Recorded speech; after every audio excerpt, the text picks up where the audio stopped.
quand Vladimir Poutine dit que la Russie a l'initiative stratégique sur le terrain, regardons vous la nous dites superficie. non.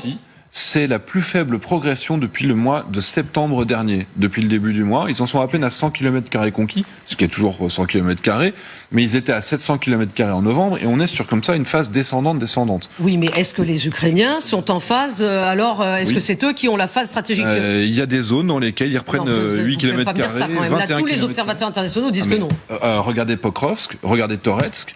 Regardez Kharkiv, la zone de Louhansk. Pour la première fois depuis 2 ans, les Ukrainiens ont libéré un village dans la zone de Louhansk.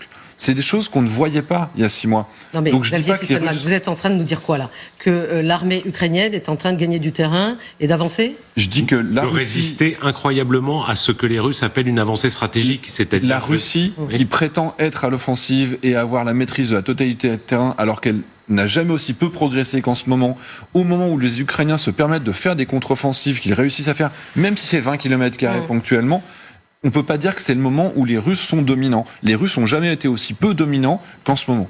Alors, quand on dit que justement Vladimir Poutine a le temps devant lui parce que il est justement en train de manœuvrer positivement, on se trompe? Ça dépend si les Américains abandonnent les Ukrainiens. Ça, c'est toujours la vraie question. Toujours la même question. Aujourd'hui, si on garde les mêmes tendances et si on projette les lignes actuelles sur le futur, la Russie n'a certainement pas plus de temps que les Ukrainiens. Au contraire, son économie va beaucoup plus mal. Les deux armées, il n'y en a aucune des deux qui s'effondrera.